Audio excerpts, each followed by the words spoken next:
नमस्कार दोस्तों, स्वागत है आपका मेरे YouTube चैनल पे। आज के इस वीडियो में हम कुर्म पुराण के बारे में बात करेंगे। कुर्म पुराण का अध्याय 1 चल रहा था। अध्याय 1 अभी आधा ही हुआ था, उसकी आधे मतलब अभी वो आधा बाकी है, तो उसका पार्ट 2 लेके आए हैं हम। चलिए स्टार्ट करते हैं।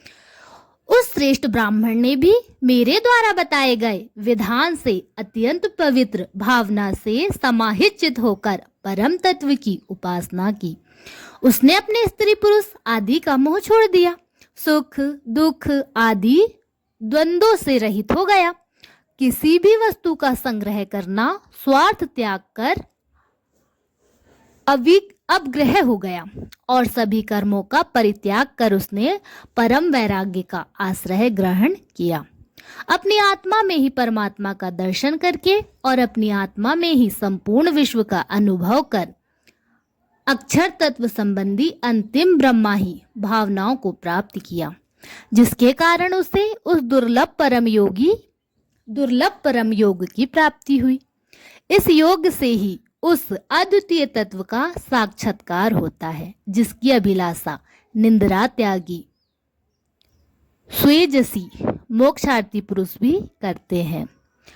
इसके बाद किसी दिन वह ब्राह्मण श्रेष्ठ योगींद्र इंद्रदुम्न भगवान सूर्य के निर्देश से अव्यव ब्रह्मा का दर्शन करने के लिए अपनी योग्य सिद्धि के प्रभाव से प्रतिभूति सूर्य के समान प्रकाशमान श्रेष्ठ विमान में चढ़कर आकाश मार्ग से मानसरोवर के उत्तर में स्थित पर्वत पर गया। उस योगी राज इंद्रदुम्न को आकाश मार्ग में जाते हुए देखकर देवों गंधर्व तथा अप्सराओं का समूह भी उसके पीछे पीछे गया और अन्य सिद्धि तथा ब्रह्म ऋषियों ने भी उसका अनुसरण किया।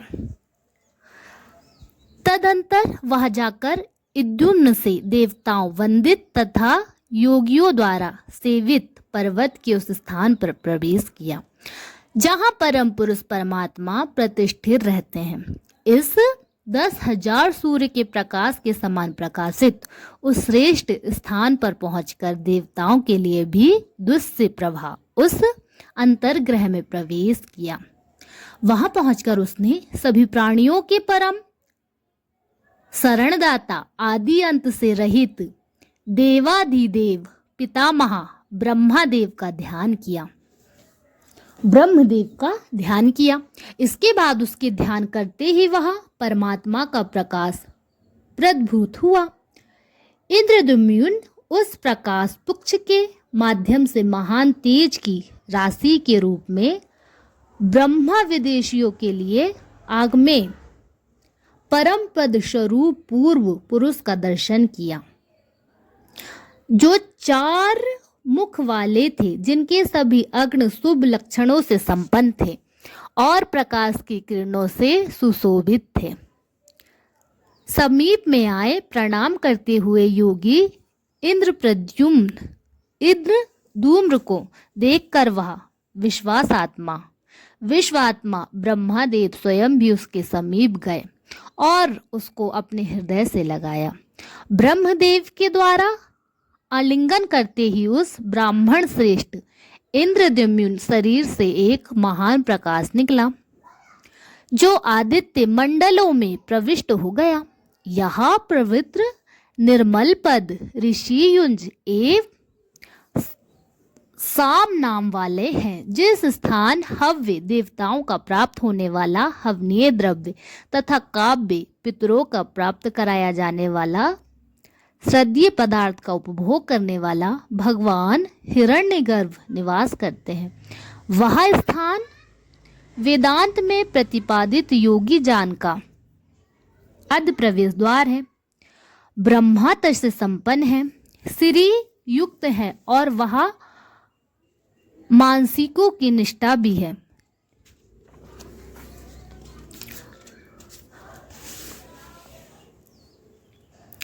भगवान ब्रह्मा के देखते ही देखते वह मुनि इंद्रदुम्न तेज से संपन्न हो गया और उसने सर्वत्र प्राप्त परम कल्याणकारी अत्यंत शांत स्वरूप अक्षर व्योम पर परमेश्वर संबंधी तेज को देखा। वह विष्णु का परम पद है, केवल आनंद रूप अचल, वह ब्रह्मा का स्थान परमेश्वर स्वरूप है। सभी प्राणियों को अपनी ही आत्मा समझने वाला वह योग इंद्रद्युम्न परम ऐश्वर्य में प्रतिष्ठित हो गया और उसने मोक्ष पद से कहे जाने वाला उस अव्यय परमात्मा को प्राप्त कर लिया। इसलिए सभी प्रत्यों से वर्ण एवं आश्रम के नियम का पालन करते हुए अंतिम भाव का आश्रय ग्रहण कर विद्वान व्यक्तियों को सहित ही वह लक्ष्मी स्वरूप माया से पार उतरे। इंद्र सहित नारद आदि सभी महर्षियों ने गरुण ध्वज भगवान विष्णु से पूछा, हे देवादिदेव, हे ऋषिकेश, हे नाथ, हे अमल रूप नारायण, जो आपने पूर्व काल में ब्राह्मण इंद्रद्युम्न से धर्मादि संबंधी ज्ञान कहा था, वह सब आप हमें बतलाएं। हे जगमूर्ति, हे आपके शाखा इंद्र भी सुनने के लिए इच्छुक हैं। इसके बाद सूत जी ने कहा, रसातल में स्थित कूर्म रूपी जान दर्द भगवान विष्णु देव ने नारद आदि महर्षियों के द्वारा पूछे जाने पर जिस श्रेष्ठ संपूर्ण कूर्म पुराण को देवराज इंद्र के समीप सुनाया था, मैं उसे आप लोगों को सुनाता हूँ। हे ब्राह्मणों, इस कूर्म पुराण को सुनना मनुष्यों के लिए यश की प्राप्ति करने वाला, दीर्घायु प्रदान करने वाला, पुण्य प्रदान करने वाला, कृतज्ञ करने वाला तथा मोक्ष प्रदान करने वाला है। पुराण के वचन करने की तो और भी विशेष महिमा है, वाचन करने की विशेष महिमा है। इसके मात्र एक अध्याय के सुनने से ही सभी प्रकार के पापों से व्यक्ति मुक्त हो जाता है। अधिक क्या कहा जाए, केवल एक उपाध्यायनिक श्रवण मास्त्रे ब्रह्म लोक में प्रतिष्ठा प्राप्त होती है। इस श्रेष्ठ कुर्म पुराण को कुर्म रूपधारी देवादिदेव स्वयं भगवान विष्णु ने कहा है। द्विजातियों को इस पर अवश्य श्रद्धा रखनी चाहिए। इस प्रकार 6000 श्लोकों वाली श्री कुरुम पुराण संहिता के पूर्व विभाग में पहला अध्याय समाप्त हुआ। यहाँ पे हमने इसका पहला अध्याय समाप्त हुआ। चलिए अब आपको दूसरा अध्याय सुनाते हैं। दूसरा अध्याय, नमस्ते ऋषिगणों, समस्त ऋषिगणों, संसार के कल्याण के लिए आप लोगों ने कुछ मुझसे पूछा है और इंद्रद्युम्न के प्रति मैंने जो कुछ कहा है वह सब मैं बतलाता रहा हूँ, आप लोग सुने। इस कूर्म पुराण में भूत, वर्तमान एवं भविष्य काल में हुए वार्तांकों को विस्तार से बतलाया गया है। यह पुराण मनुष्य को पुण्य प्रदान करने वाला है और मोक्ष धर्म का वर्णन करने वाला है।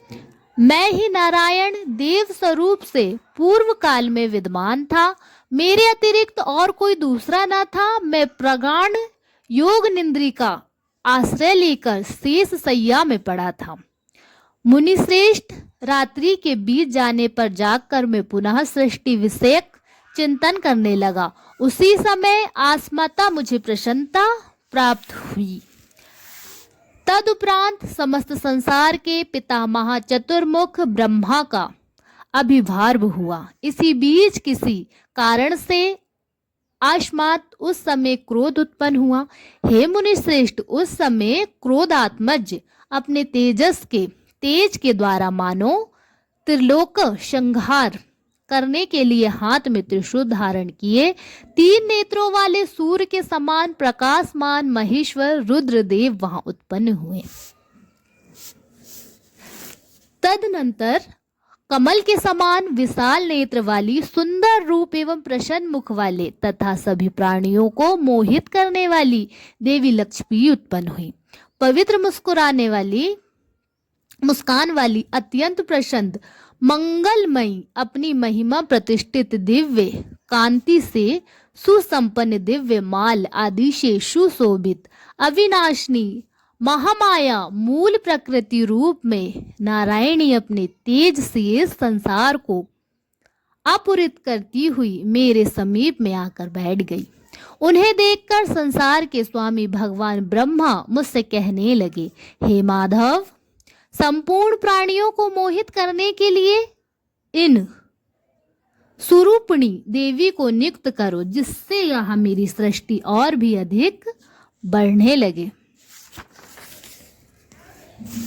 देवी लक्ष्मी से ब्रह्मा के द्वारा ऐसे कहे जाने पर मैंने मुस्कुराते हुए देवी लक्ष्मी से कहा, हे देवी, मेरे आदेश से तुम देवताओं, असुर तथा मनुष्यों से युक्त संपूर्ण विश्व को मोहित कर संसार में प्रवृत्त करो। किंतु जो ज्ञान योग्य में निरत है, जितेंद्र है, ब्रह्मनिष्ठ है, ब्रह्मवादी है, क्रोध शून्य है तथा सत्य परिणय है, ऐसे लोगों को दूर से ही छोड़ देना। ध्यान करने वाले, ममतार रहित, शांत, धार्मिक, वेद में परंगत, जप परायण और तपस्वी विप्रों को दूर से ही छोड़ देना। वेद एवं वेदांत के विषय ज्ञान से जिनके संपूर्ण संशय सर्वथा दूर हो गए हैं, ऐसे तथा बड़े बड़े ज्ञान में परायण द्विजों को दूर से ही छोड़ देना। जो जप, होम, यज्ञ एवं स्वाध्याय के द्वारा देवादिदेव महेश्वर का यजन करते हैं, उनका प्रयत्न पूर्वक दूर से ही परित्याग कर देना। जो भक्ति योग में लगे हुए हैं, जिन्होंने अपना चित्त भगवान को अर्पण कर दिया है और जो प्राणायाम, धारण, ध्यान तथा समाधि आदि में निरत है, ऐसे अम्ल आत्माओं का दूर से ही त्याग कर देना। जिनका मन प्राणभू वासनाओं में अशक्त है, जो रुद्र मंत्रों का जाप करने वाले हैं और जो अर्थव विरश के अध्याता है, उन धर्मयज्ञ व्यक्तियों को छोड़ देना। और अधिक क्या कहा जाए, जो अपने धर्म का पालन करने वाला है, ईश्वर की आराधना में सतत रत है। हे देवी, उन्हें मेरे आदेश से कदापि मोहित ना करना। इस प्रकार मेरे द्वारा प्रेरित हरिप्रिया महामाया ने जैसी मेरी आज्ञा की थी, उसी प्रकार किया। इसलिए उन लक्ष्मी की आराधना करनी चाहिए। भव पत्नी देवी महालक्ष्मी पूजा किए जाने पर विलुप ऐश्वर्य, पुष्टि, मेधा, यश एवं बल प्रदान करती है। इसलिए लक्ष्मी जी की भली भांति पूजा करनी चाहिए। तदनंतर लोक पितामह भगवान मेरी आज्ञा से पूर्व की भांति समस्त चराचर भूत प्राणियों की सृष्टि की योग विधा के प्रभाव से ब्रह्मा जी ने मारीच, मृग, अर्डिग्रा, पुलस्त्य, पुलह, कृत, दक्ष, आत्री तथा वशिष्ठ को उत्पन्न किया। हे श्रेष्ठ ब्राह्मणों, ब्रह्मा के मारीच आदि ये 9 ब्राह्मण संयक पुत्र साधक है, ब्रह्मवादी है। पितामह प्रभु देव के मुख ब्राह्मण तथा भुजा से क्षत्रियों की सृष्टि की है। दोनों जंघाओं से वैश्यों को तथा पैर से शूद्रों को उत्पन्न किया है। ब्रह्मा ने यज्ञ की निष्पत्ति एवं सभी वेदों की रक्षा के लिए सूत के अतिरिक्त अन्य सभी ब्राह्मण की वर्णों की सृष्टि की है, क्योंकि उनसे यज्ञ का निर्वाह होता है।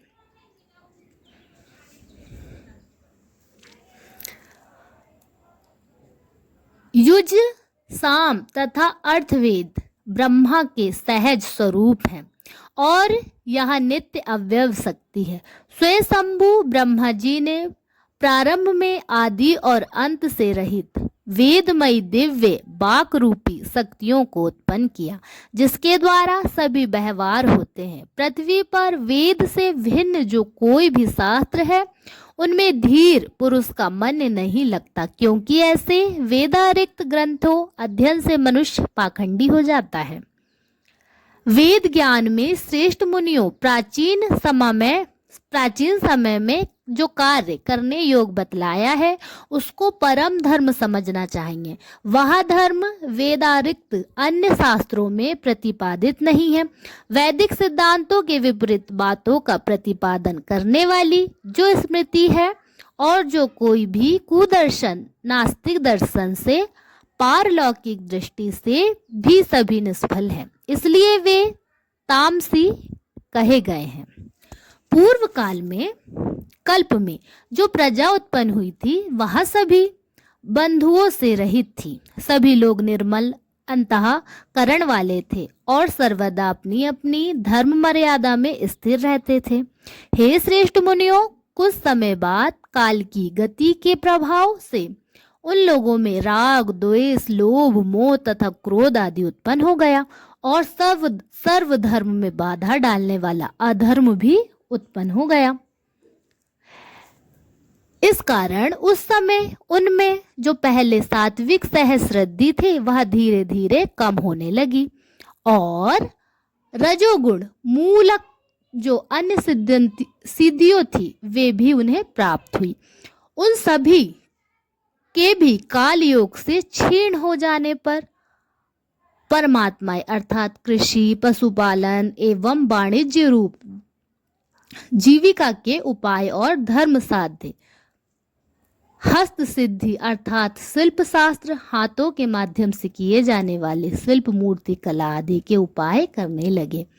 तब विभु ब्रह्मा जी ने उन लोगों के लिए कर्म एवं आजीविका व्यवस्थित की या आजीविका की व्यवस्था की। हे ब्राह्मणों, ब्रह्मा से उत्पन्न साक्षात प्रजापति स्वरूप धर्मदासी स्वयंभू मनु ने पूर्व काल में धर्म का उपदेश किया जो मनु स्मृतियों के नाम से प्रसिद्ध हुए। तदनंतर उनके मुख से उसे सुनकर भृगु आदि महर्षियों ने धर्म का वर्णन किया। श्रेष्ठ ब्राह्मणों, यज्ञ करना, यज्ञ कराना, दान देना, दान लेना, अध्ययन और अध्यापन, ये ब्राह्मणों के 6 कर्म हैं। दान, अध्ययन और यज्ञ के 3 क्षत्रिय और वैश्य के समान धर्म है। दंड, विधान और युद्ध क्षत्रिय का तथा कृषि कर्म वैश्य का प्रवस्त कर्म है। जातियों की सेवा करना शूद्रों के लिए एकमात्र धर्म का साधन है। धर्म अनुसार पाक यज्ञ तथा शिल्प विधा उनकी आजीविका है। तदनंतर वर्णों की व्यवस्था स्थिर हो जाने पर उन्होंने ब्रह्मचर्य, गृहस्थ, वानप्रस्थ तथा संन्यास आश्रमों की स्थापना की। हे मुनि श्रेष्ठों, आग्र्यो, गृहपथ्य, आहवानीय तथा दक्षिण गृह की उपासना, अतिथि सेवा, यज्ञ, दान एवं देवताओं की पूजा यह संपेक्ष में गृहस्थों का धर्म है। हवन, कंदमूल, फल का सेवन, स्वाध्याय तथा तप, न्यायपूर्वक संपत्ति का विभाजन या वनप्रस्थों का धर्म है। भिक्षा प्रवृत्ति से प्राप्त पदार्थ का सेवन, मौन व्रत, तप, संबक के ज्ञान तथा वैराग्य यह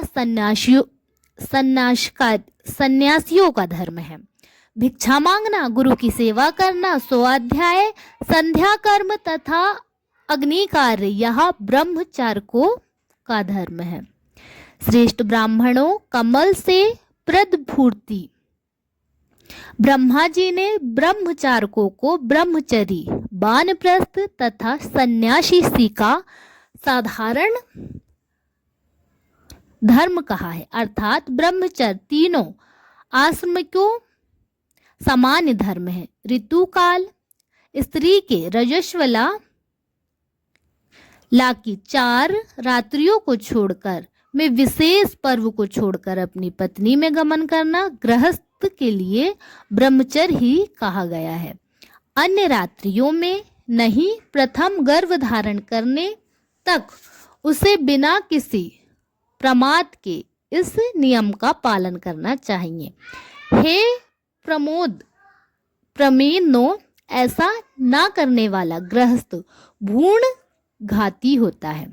यथाशक्ति प्रतिदिन वेदी का 100 अध्याय, श्रद्धा, अतिथि सेवा तथा देवताओं की पूजा, यह एक गृहस्थ का श्रेष्ठ धर्म है।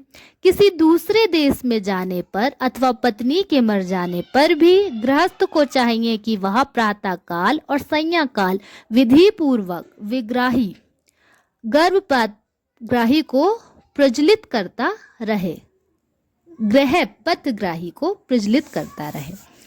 गृहस्थ आश्रम को तीनों आश्रम ब्रह्मचर्य, वानप्रस्थ तथा संन्यास का बीज कहा जाता है, क्योंकि तीनों आश्रमों के लोग गृहस्थ श्रमी पर ही निर्भर रहते हैं, इसलिए गृहस्थ श्रमी सर्वश्रेष्ठ कहा गया है।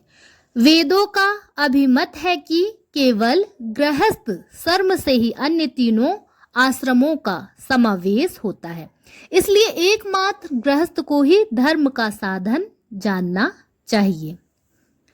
धर्म से रहित जो अर्थ एवं काम नामक पुरुषार्थ है उनका परित्याग करना चाहिए। साथ ही सभी प्रकार से जो लोक विद्रोह हो उस धर्म का भी आचरण नहीं करना चाहिए। धर्म से अर्थ की प्राप्ति होती है, धर्म से ही काम की भी सिद्धि होती है और धर्म के आचरण से ही मोक्ष प्राप्त होता है, इसलिए धर्म का ही आश्रय लेना चाहिए। धर्म, अर्थ और काम रूपी त्रिवर्ग स्वत, रज और ताम रूपी त्रिगुणेश युक्त है, इसलिए धर्म का आश्रय ग्रहण करना चाहिए। सात्विक गुणों का आश्रय लेने वाले ऊर्ध्व लोकों को प्राप्त करते हैं। राजसी व्यक्ति मध्य लोक में रहते हैं तथा तमोगुण के कार्य में स्थित तामसी व्यक्ति अधोगति को प्राप्त होते हैं। जिस व्यक्ति में धर्म से संबित अर्थ और काम प्रतिष्ठित रहते हैं वह इस लोक में सुखों का उपभोग कर मृत्यु लोक के उपरांत मोक्ष प्राप्त करने में समर्थ होता है। धर्मचरण से मोक्ष की प्राप्ति होती है और अर्थ से काम की सिद्धि होती है। इस प्रकार 4 प्रकार के पुरुषार्थ में साधना और साधक के का वर्णन दिखाया गया है। जो मानव धर्म, अर्थ, काम तथा मोक्ष के इस प्रकार बताए गए हैं महात्म्य को जानता है और तदनुसार आचरण करता है वह मोक्ष प्राप्त करने में समर्थ होता है। इसलिए धर्म विरुद्ध अर्थ एवं काम रूपी पुरुषार्थ का स्वार्थ परित्याग कर धर्म का ही आश्रय ग्रहण करना चाहिए। धर्म से ही सब सुख सिद्ध हो जाते हैं, ऐसा ब्रह्मवादियों का कहना है। धर्म के द्वारा ही स्वार्थर स्थोवर जंगात्मक सारा विश्व धारण किए जाता है। हे द्विजात्मक यह धर्म शक्ति ब्रह्मा जी की वह ब्रह्मा शक्ति है जो आदि और अंत से रहित है। कर्म एवं ज्ञान दोनों के द्वारा ही धर्म की प्राप्ति होती है, इसमें कोई संदेह नहीं। इसलिए ज्ञान के साथ ही कर्म योग का भी आचरण ग्रहण करना चाहिए। प्रवृत्ति एवं निर्वृत्ति, इस प्रकार से वैदिक कर्म 2 प्रकार का होता है। निर्वृत्त कर्म ज्ञान पूर्वक एवं प्रवृत्त कर्म इससे भिन्न प्रकार का होता है। निर्वृत्त कर्म सेवन करने वाला उन परम पद मोक्ष को प्राप्त करता है, अतः निर्वृत्त कर्म का ही सेवन करना चाहिए। इससे अन्यथा करने पर पुनः संसार में आना पड़ता है। क्षमा, दम, दया, दान, अलोभ, त्याग, मन, वाणी आदि सरलता, अनसूया, तीर्थ अनुसरण अर्थात गुरु एवं शास्त्र का अनुगमन तथा तीर्थ सेवन, सत्य, संतोष, आस्तिकता द्वारा जितेंद्रिय तत्व देवताओं अर्चन, विशेष रूप से ब्राह्मणों की पूजा, अहिंसा, मधुर भाषण, अभी सुनता तथा पाप से रहित स्वयंभू मनु ने चारों वर्णों के लिए ये समान धर्म कहे हैं। अपने ब्राह्मण धर्म का यथावत पालन करने वाला क्रियानिष्ठ ब्राह्मणों के लिए प्रजापत्य स्थान तथा संग्राम में पालन न करने वाला क्षत्रियों के लिए इंद्र स्थान इंद्रलोक सुनिश्चित है। इसी प्रकार सर्वधर्म का पालन करने वाले वैश्यों के लिए मरुत स्थान वायुलोक और परिचय रूप सर्वधर्म का पालन करने वाला शूद्र जाति वालों के लिए गंधर्व लोक सुनिश्चित है। ऊर्ध्वरेता 80,000 सैनक आदि ऋषियों को स्थान है। वही स्थान गुरु के अंतवासी ब्रह्मचारियों को प्राप्त होता है। सप्त ऋषियों को जो स्थान है वही स्थान वन में रहने वाले वनप्रास्तियों को प्राप्त होता है। और स्वयंभू ब्रह्मा ने गृहस्थियों के लिए प्रजापत्य स्थान की प्राप्ति बतलाई है। समाहित चित्त यात्मा ऊर्ध्ववेता सन्यासियों को हिरण्यगर्भ नामक वह स्थान प्राप्त होता है जहाँ पुनः लौटना नहीं पड़ता। योगियों को अविनाशी वहाँ व्योम संज्ञक श्रेष्ठ अमर स्थान प्राप्त होता है जो आनंद स्वरूप और ऐश्वर्य धाम है।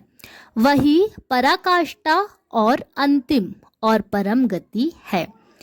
तो आज के इस वीडियो में हमने आपको कुर्म पुराण का अध्याय 2 बताए। कुर्म पुराण का अध्याय 1 भी बताए जो पूरा हो गया और अध्याय 2 बताए हैं जो कि अभी आधा है।